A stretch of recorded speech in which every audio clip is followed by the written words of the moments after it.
Hello, Gemini. Welcome to Dove and Serpent Tarot. My name is Paul. If Gemini is your sun, moon, or rising sign, this is your reading. Please hit the like button, leave a comment. Consider subscribing to the channel, especially if this reading resonates with you. It's totally free, doesn't cost you anything. If there's anything you would like me to pray over, or meditate upon, or send positive energy toward, please let me know. Now, this is going to be a general reading, so try to be open and receptive to whatever may come through during our time together. I am merely the messenger, and I ask you to connect directly with each of these cards and use your own intuition to take you beyond the details that I might provide.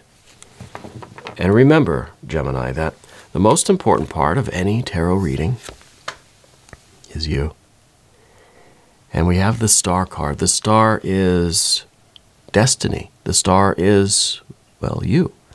The star is the spirit. The star is the communication that we are receiving from the universe. It is our spiritual download. It is our essence. It is our lodestar, our guiding light. Right? We're going to put this into some context. We're going to see what's going on with this. This is a very, very good, auspicious card to receive. Especially as the first card, because this is something that is directly related to your spiritual course in life. All right. Oh, and we've got the Strength or Lust card. This is some Leo energy. This is very strong, very creative. This is almost like you've got this sense of destiny that you're receiving. You're receiving this spiritual download, and then it's allowing you to then reach up into the universe and pull down your success, your world, your magic. It's two different methods here, really. It's like a magnetic kind of energy and then a very dynamic, very assertive kind of energy. And what it's resting on is this physical stability. Okay, 4 of Pentacles. We've got a 7 of Wands. Yeah, we've got the Death, another major arcana card. Transformation. And a 10 of Wands, 6 of Cups on the path of the Serpent, a 2 of Cups, and we've got the Builder, we've got the Prince of Pentacles there, and the Princess of Pentacles. Wow, wow! This is the feeling that we, if we put the effort into it, we are manifesting everything that we desire, right? And the 6 and the 2 of Cups is saying that you desire a lot in your life. And you're desiring all the right things. You have these kind of deep spiritual, emotional needs. And I think that you are transforming in such a way where you are you're going out and getting them. You realize that part of your spirit, part of your destiny is to learn to go and manifest what it is that your soul really desires in life. This is really, really good energy. Let's select the mystery card, bonus card, confirmation card. This is going to be one random card from the Smith-Waite Tarot. And this is just going to go right here. We're going to put Tiny Bob Ross right on top. Now, we're not going to look at that card until the very end, but it will tie everything together and it will give us the confirmation that we need at the end of the reading. If at any point during the show you feel like you know what that card is or you have a hunch, I want you to put your prediction down in the comments. Yeah, let's do it together. Let's make it a group exercise in intuition. All right, let's look around the room here. Obviously, we have our trinity of major arcana cards. We are transforming. We are learning how to take what Spirit is giving us and transform it, translate it, decipher it into practical action, into assertiveness, into finishing it, into getting things done, into manifesting that fire. See? 10 of Wands there. So we have our fire. We've got our water. Don't have any air, don't need it, and I'll tell you why. We've got our earth energy. So what I like to talk, and this is really, I wish that I could just instantly transfer my feeling to you instead of having to try to put it into words. So we don't have any air energy here. Communication is going to be difficult. This is something that is more of a feeling. It's more of an experience than it is something that you can talk about with others, right? It's not something for you to reason out or figure out. There's no math involved here, right? That's the kind of science I like, right, where there's no math. What I talk about a lot on this channel is fire to earth, right? Fire to earth. And this is, and I know I just made a mess of the cards, right? I can do that. It's my show. Fire to earth is what we talk about. Creation. This is the spiritual kind of circuit board here. This is the act of creation. This is the idea to implementation. This is the will, and this is action. This is inspiration and implementation. This is idea, and this is the form for that idea. This is force, and this is form, right? This is a process. This is a structure. This is above to below, heaven to earth, fire to earth. This is creation, right? And what usually interrupts this act of creation, right? What usually causes the trouble here, let's take that out. I'll need that. What causes the interruption of this really direct act of creation, right? Fire to earth, just in one creative burst. What prevents that is, well, us. Not me specifically as a tarot reader, though sometimes I do, because I have to talk. And what that means is that it's the air and the water that come between. If we think about the hierarchy of elements, right? We've got fire, water, air, and then earth.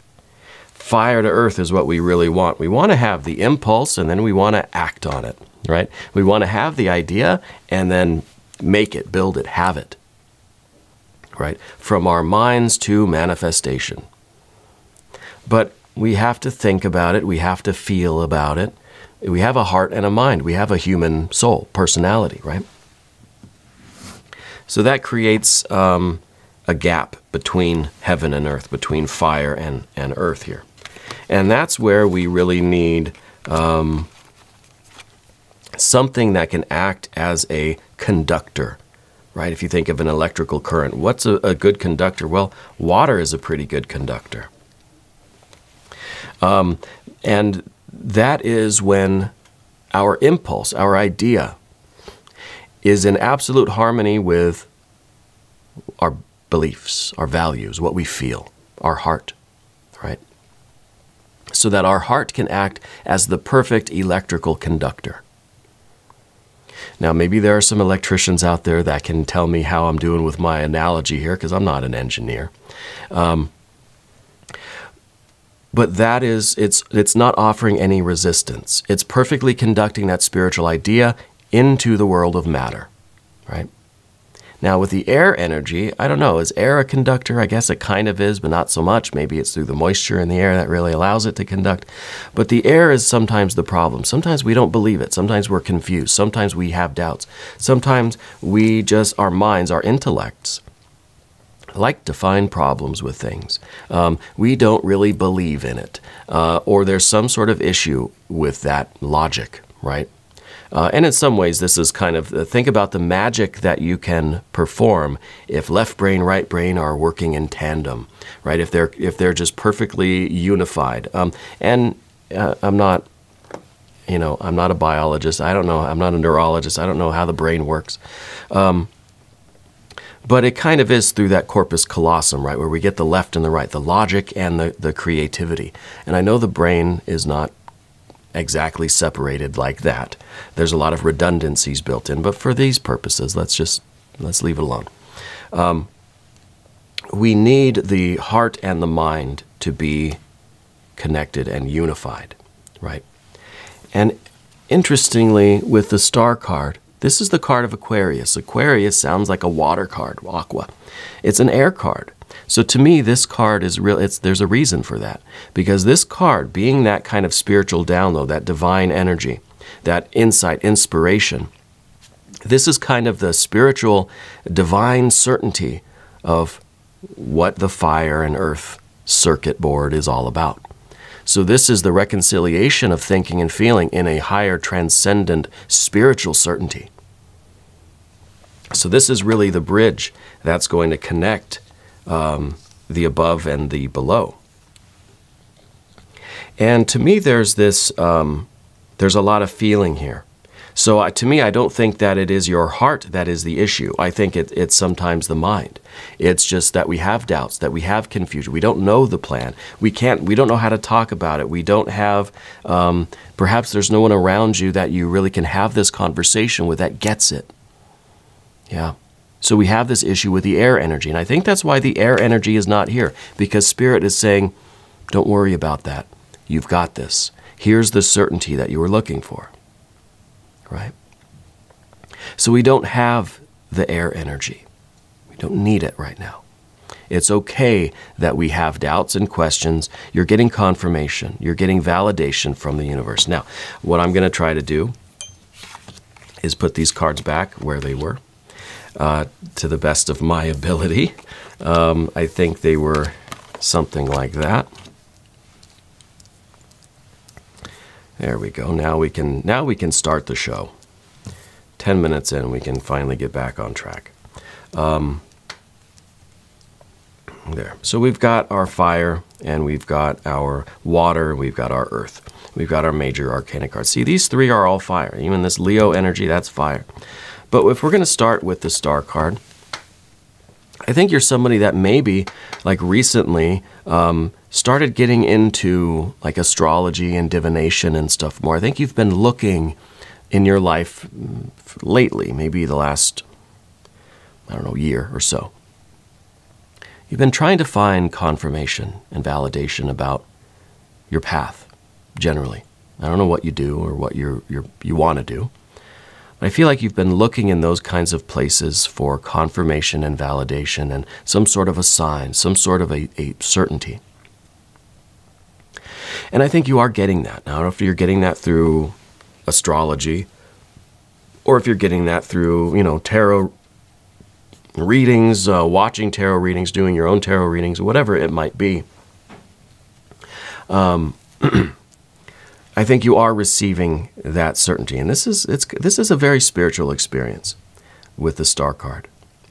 And I feel like this, however this comes to you, whether it's in dreams or visions, I feel like you're somebody that does have waking dreams, like visions,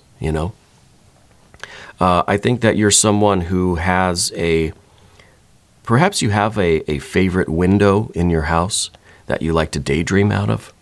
Spirit's showing me a window. Spirit's showing me somebody sitting in like one of those reading nooks, just kind of gazing out the window, maybe while it's raining. I feel there's a spiritual activation in a situation like that for you. And maybe that is kind of meant to be a representation of you having these waking dreams, where you can just kind of gaze out the window and have this kind of, have a vision, right? Have almost a conversation with the divine. But it's not words, not swords. It's more just feeling toned. It's more in pictures, right, than it is in words and logical kind of expressions. So I wonder if you generally, if you're somebody that does think in pictures more than in words. I would bet that you do. I would bet that you have a very strong imagination. I would bet that you have a lot of images. You might even, Spirit's showing me a lot of drawings on the walls or something like that, or paintings or something that's kind of put up on the wall, not framed kind of, store-bought pictures, but things that maybe you've created or things that you've made that are just kind of, that are stuck on the walls, right? Because I think you find it easier to express yourself in pictures than in words, right? And Spirit's saying, that's good. That's better a lot of the time. I think some people have a very difficult time thinking in pictures, using their imagination. Some people can't visualize, For a long time, I thought I couldn't really visualize either. I realized that for those of us that aren't kind of naturally born visualizers, it's something we have to practice, but it's something that also we have to supplement with other senses. I may not be able to visualize intentionally, but I can recreate a taste or a sound or a feeling, or, we can activate our other senses. Over time, I've learned how to intentionally visualize, and it's something that we do have to work on. I think you have that natural talent, though. I think you just find that that's always been easier for you. Okay. And that really goes with this lust or strength card too, because magic is it's like 99% imagination. If you can visualize it strongly enough, you can manifest it. But when you're visualizing, sometimes we think it has to be visual, right? And I know that's the word, visualization. I think we need to think of a different word for this. The imagination is not just visual. It's tactile, it's taste, it's smell, it's the sound of the the scene,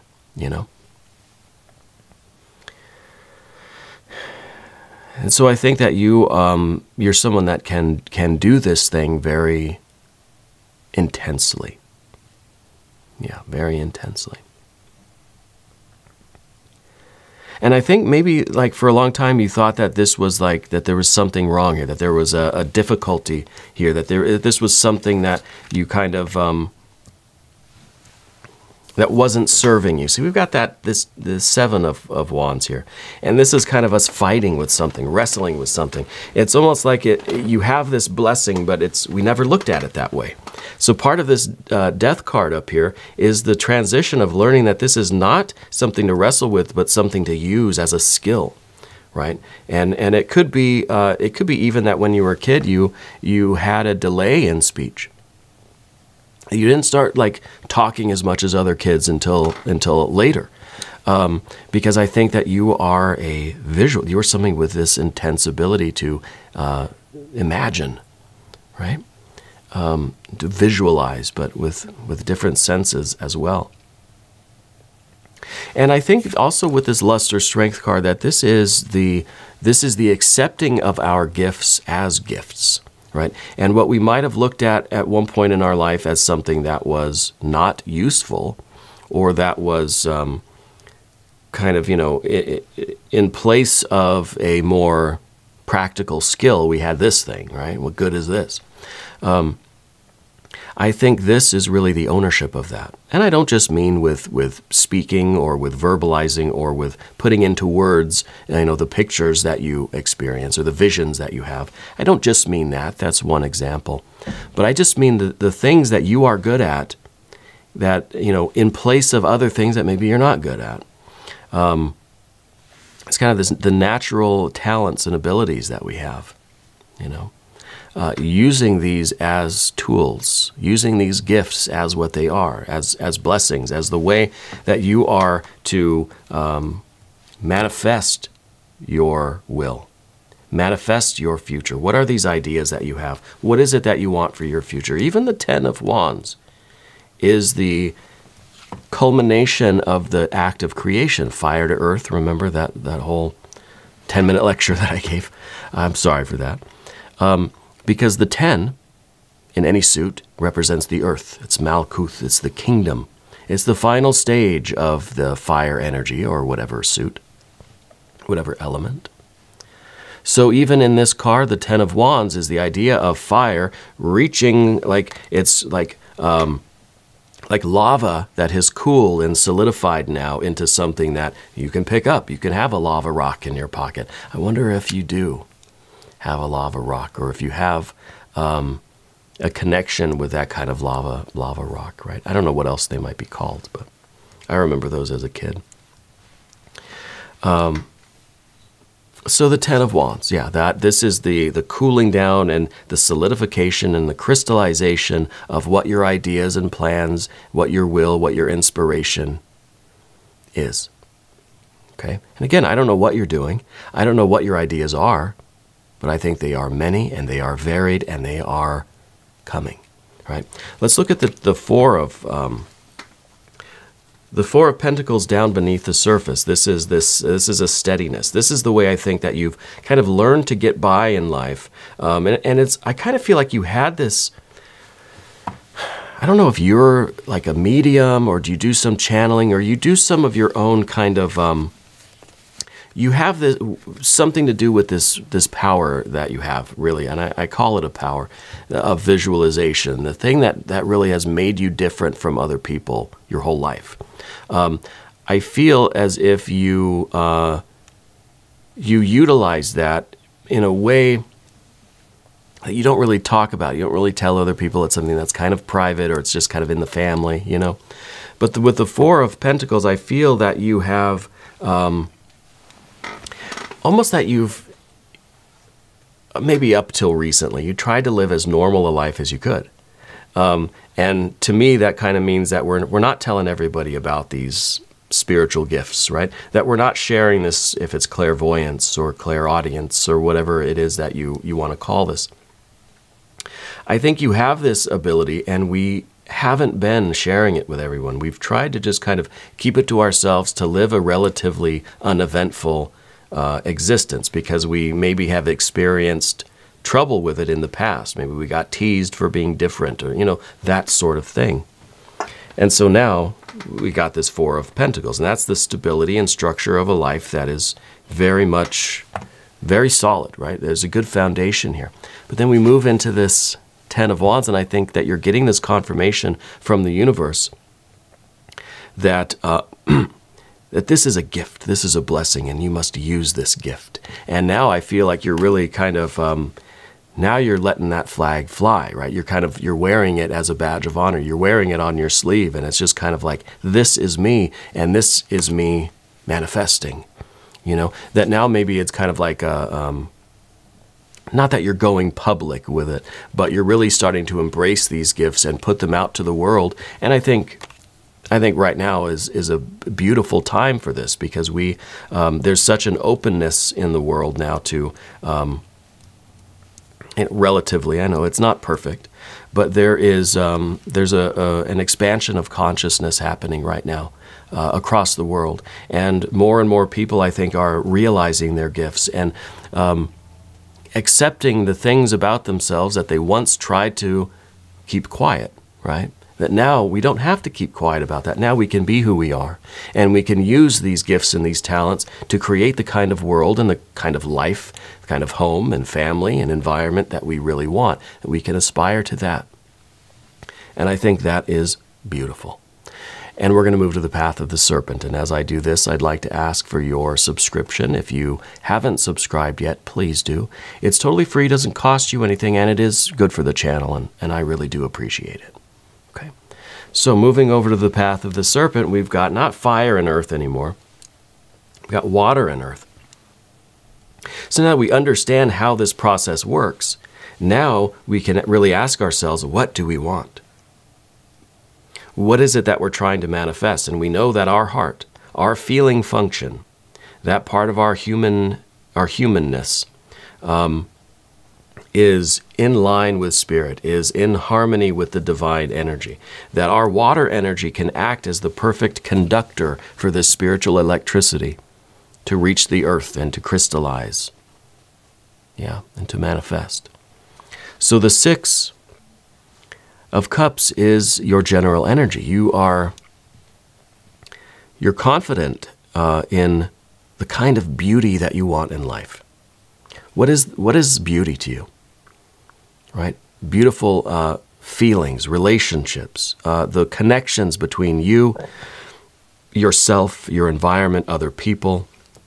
What kind of celebrations, what kind of harmony are you looking for in life? Because the Six of Cups is the Three of Cups plus another Three of Cups, finding that connection, right? And the Three of Cups is all about abundance. It's about understanding the process of creation on the emotional, spiritual plane. You want to create love and beauty and joy and bliss, and you understand how to make more moments like that. And this is us. These are those moments. Right? You understand the process. How do you create a good time? This is you creating the good time. This is the good time itself, right? And with the Two of Cups in the position of the environment, you understand that this is something pure, that this is not just, it's not a surface level desire, right? It's not just, I was going to say an animal desire, but that's not quite true either, because, you know, that's part of it as well. This is a spiritual source here. And it does manifest as physical desires as well, you know. But it's like the spiritual experience behind it all. It's like just eating one of your favorite foods can be a spiritual experience, you know. Shoveling snow can be a spiritual experience. It is finding those things to connect with in your environment, in the physical, mechanical world, that feel good to your body, feel good to your heart, your mind, your soul. And connecting with that. This is the Two of Cups. This is love.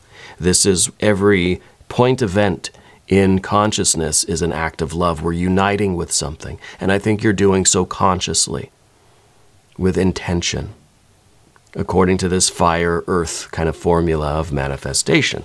And of course, we see next the earth cards, and this is what we're creating. And this is kind of, there might be, you might have kids. You might be somebody that has a couple of offspring. You might have a family generally that you're trying to support and kind of build a future and build a life for and with. But I feel like this is also, these two, it represents kind of the builder and the builded. This is kind of this is the environment, this is the space to do it, and this is the effort. This is, you know, being put into this. So it's like we have to kind of, we have to clear the space before we can build the home or whatever, right? Before we can build the life. So in some ways we have to like clear out all the dead brush and all the fallen trees and branches. We have to make the space. Yeah. So I feel like you're doing this in your life in some way. I feel like you're realizing that in order to fulfill the potential of you and your soul and your spirit and your destiny, we have to clear out what we don't need anymore. We got to make some room. Yeah, before we can build. And I think that's why we've got the builder in the position of the difficult spot, and then we've got really what comes next is clearing the way, because the difficulty here is building. We're manifesting all this stuff, but we don't have any room for it. So it's kind of like you keep buying new furniture, but you got all the old furniture still in your house. You're not going to be stacking couches on top of each other, right? So to me, there's this. We don't want to put the cart before the horse. Yeah. So we look at these two cards and we think, well, before we can build, we've got to clear the space. Okay. And I think we do that internally, and we do that in the environment. We do that in our hearts. We do that in our minds. Let's look at the mystery card now. This video is running a little bit long. Okay. Thank you, Tiny Bob Ross. I don't know what I'm expecting here. There's nothing that we need. It's already pretty perfect.